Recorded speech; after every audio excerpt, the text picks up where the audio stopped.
Moi, je travaille depuis 15 ans sur les classes populaires. On est très peu à travailler sur des classes populaires depuis en tout cas 15 ans. Donc je me retrouve là dans cette campagne pour une raison toute simple, c'est que les classes populaires ne vont plus voter qu'à une seule élection, c'est précisément la présidentielle.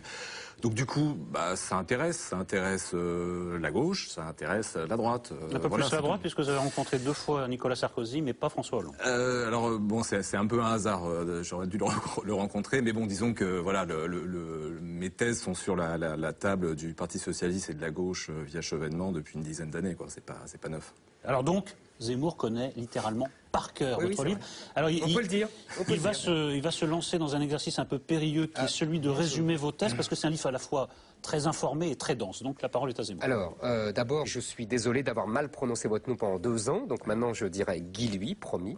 Voilà. Deuxièmement, je vais vous faire tout de suite une critique de fond, ou plutôt de forme. Comme ça, il ne dira plus que... Parce que Mick Jagger, quand même, chante mieux que vous n'écrivez. Donc ça, c'est la critique de forme. Je trouve que c'est votre seul défaut. Vous avez repris les mauvaises habitudes des universitaires qui écrivent avec une espèce de charrue. Voilà. D'accord, alors j'écris comme une charrue, voilà. D'accord, sauf que les universitaires ne pensent pas. Donc, ça, je suis d'accord avec vous, vous pensez, voilà. Et vous analysez. Alors là, maintenant, c'est le résumé que je vais essayer de faire vraiment très vite, et vous me dites, c'est vraiment de bonne foi que je vais le faire, c'est comme ça que c'est ce que j'ai retenu de votre livre. S'il y a quelque chose qui vous déplaît ou qui vous paraît faux, vous me le dites. Premièrement, la mondialisation depuis 20 ans a prolétarisé la classe moyenne. Deuxièmement, la mondialisation a reconfiguré le territoire avec des villes métropoles qui sont privilégiées puisque c'est le centre des flux de la mondialisation et des villes lointaines, petites villes, moyennes villes, complètement délaissées, d'où tout s'en va, même les services publics. Dans ce tableau-là, les banlieues sont défavorisées par rapport aux villes métropoles, mais très favorisées par rapport aux villes délaissées puisqu'elles sont autour des villes métropoles. Jusqu'alors, c'est le livre que j'ai lu, donc tout va bien. Oui, alors... Non, mais dites-moi, très favorisé. Enfin, favorisé. Voilà, donc, par rapport aux villes délaissées. Non, ce qui est très important, c'est quand on parle des classes populaires, il y a une diversité des classes populaires, comme il y avait hier une diversité des classes moyennes. Il y a effectivement des classes populaires en banlieue. D'ailleurs, on appelle ça les quartiers populaires, les territoires populaires. Mais il y a aussi une autre fraction des classes populaires qui n'est effectivement plus dans les grandes métropoles et qui vit effectivement dans ces espaces industriels, petites villes, etc. Donc, troisièmement, il y a donc une insécurité économique et sociale. Et à cette insécurité économique et sociale s'ajoute une insécurité culturelle qui a été provoquée par le multiculturalisme. C'est-à-dire que vous expliquez très bien que dans les banlieues, personne n'aime être en minorité, c'est une phrase que je reprends tout le temps, et que donc à partir d'un certain degré ou flux d'immigration, il y a les minoritaires et les majoritaires, et quand les majoritaires sont issus de l'immigration, tout naturellement, ils vivent comme au pays, et donc les minoritaires, en l'occurrence les Français de souche, ne se sentent plus en France, entre guillemets, et donc déménagent dès qu'ils le peuvent et s'éloignent.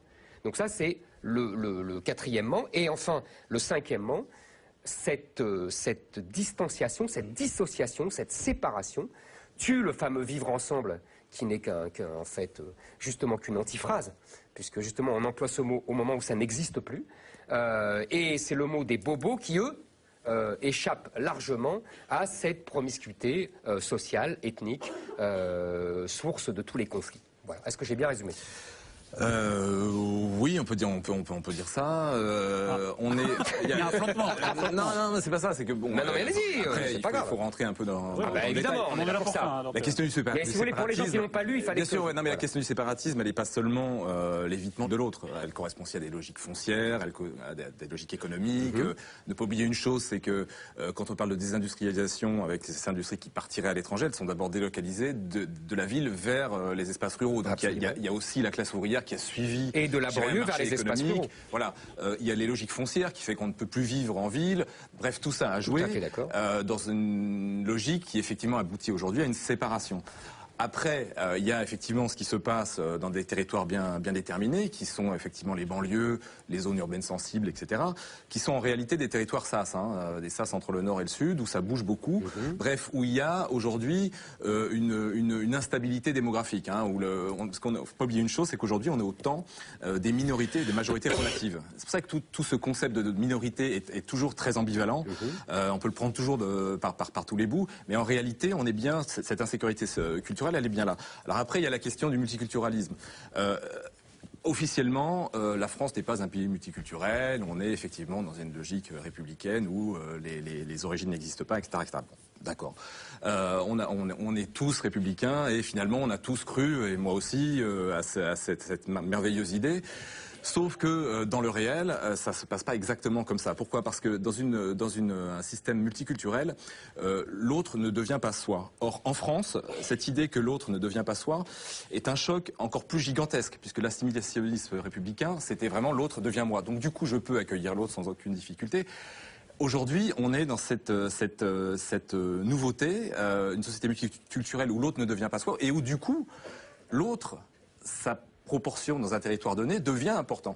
Et tous les débats sur l'islam, etc., n'est pas un débat sur l'islam. D'ailleurs, moi, je dis toujours, d'ailleurs, je ne parle pas d'islam dans le livre. Si on avait 6 millions de Sikhs en France, on parlerait du sikhisme et savoir, voilà. Attendez, vous dites plus dans votre livre, je suis tout à fait d'accord avec vous, vous dites plus.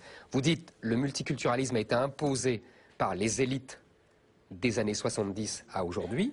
On a ôté à l'ouvrier français son rôle de passeur culturel, de mentor de l'immigré qui arrivait et en même temps à qui il apprenait, entre guillemets, la culture française. On lui a dit, toi, t'es qu'un beauf raciste et l'autre doit développer son droit à la différence. C'est ça l'origine du multiculturalisme à la française et c'est ça le problème aujourd'hui des banlieues. C'est ça qui explose aujourd'hui. Oui. On est bien d'accord. Mais ça ne vient pas forcément d'en haut. C'est pas forcément tout ce qui a été pensé. C'est un phénomène de société depuis 30 ans. Je voudrais ajouter quelque chose au résumé d'Éric Zemmour. À savoir que le fait que les couches populaires reculent loin des centres urbains a fait qu'on peut reprendre le fameux adage, loin des yeux, loin du cœur, ils ont cessé d'être des préoccupations pour la gauche. Donc, couche populaire était censée être le socle électoral de la gauche. Ce n'est plus le cas. Les couches populaires ont voté pour Sarkozy en 2007. Et la gauche, vous le confirmez dans votre livre, ne s'en préoccupe pas. Aujourd'hui, on a deux grands partis dont le socle électoral est devenu très spécifique. Je résume un peu vite, mais l'UMP, c'est quoi le socle électoral? Ce sont des gens de plus de 60 ans, des retraités. La grosse masse électorale. Au PS, quelle est la masse électorale?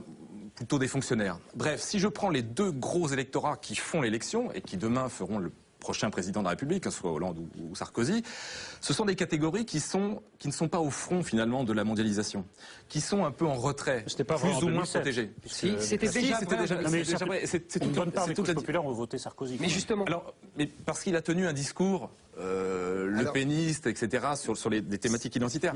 Mais ce qui est très important aujourd'hui, c'est qu'on a une question sociale qui est très forte, gigantesque. C'est la première question. Sauf que les gens, surtout en milieu populaire, ont intégré le fait que la gauche n'avait pas forcément de réponse à ces questions-là.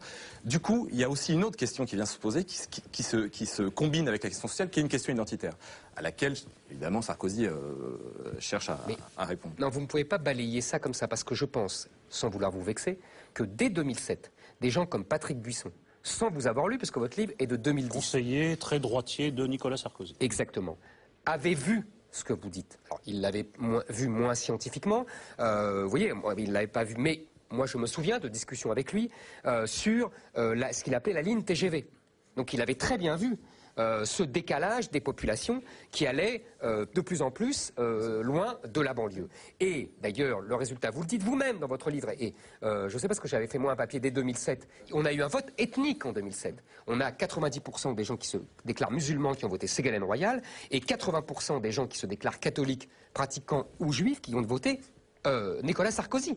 C'est la première fois dans la République française qu'on a eu un vote ethnique. Mais c'est quand même important par rapport aux catégories populaires, c'est qu'effectivement elles ne sont plus aujourd'hui là où ça se passe, c'est-à-dire dans les grandes métropoles. C'est-à-dire que hier, la classe ouvrière était localisée dans les villes où il y avait une production industrielle. Elle était au cœur de l'action. Était au cœur de l'action, était au cœur finalement des logiques politiques, culturelles, bref, c'était là où ça se passe. Aujourd'hui, Ces catégories populaires, majoritaires, parce qu'il faut le rappeler, ouvriers, employés, c'est très majoritaire en France, et surtout si on y ajoute les retraités qui sont d'anciens ouvriers et employés, et les chômeurs qui sont tous des ouvriers et des employés, des anciens.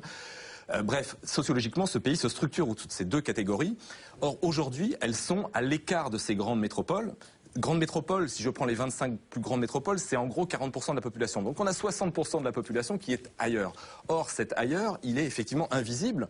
Invisible, mais de la droite aussi d'ailleurs, parce que Sarkozy, bon, effectivement, il a compris comment... Non, mais n'empêche que c'est Sarkozy qui a repris vos analyses au bon, pas la gauche, alors que vous êtes la gauche. Ou Marine Le Pen. Bien sûr, non, mais parce que Marine Le Pen, elle reprend vos analyses sans vous citer, mais elle reprend, d'ailleurs en vous citant parfois, mais elle reprend aussi certaines de vos analyses. Parce que vous avez un problème avec la gauche, qui est que d'une part, vous avez un candidat comme Hollande qui n'est pas protectionniste. Or, on comprend bien en vous lisant que c'est la mondialisation, la première cause, et donc le libre-échange massif qui a déséquilibré tout ça. Et donc, en tout cas, vous voulez qu'on pose la question interdite. Et deuxièmement, vous avez un Mélenchon qui, lui, veut régulariser tous les sans-papiers, et donc qui veut aggraver ces flux d'immigration, et le côté personne n'aime être minoritaire. Bien sûr, oui. Non, mais c'est-à-dire que le problème de Mélenchon, c'est que son discours, il est sympa, mais ça c'est un discours des années 80. Quoi. Je sais qu'entre-temps, il s'est passé effectivement un truc qui s'appelle la mondialisation, et derrière, son corollaire, l'immigration, etc. Bon, ça, on est d'accord.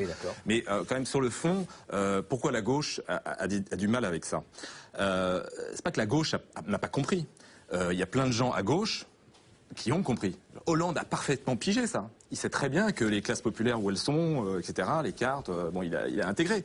Mais comment parler à son électorat, y compris Bobo, etc., en parlant aux classes populaires? Comment parler aux classes populaires sans désespérer Bobo Landon? C'est hyper compliqué. Je me mets à leur place. C'est-à-dire que si je fais, moi, du marketing électoral, finalement, je me dis que finalement, la note Terra Nova, qui était assez cynique, avec cette idée, on lâche la classe...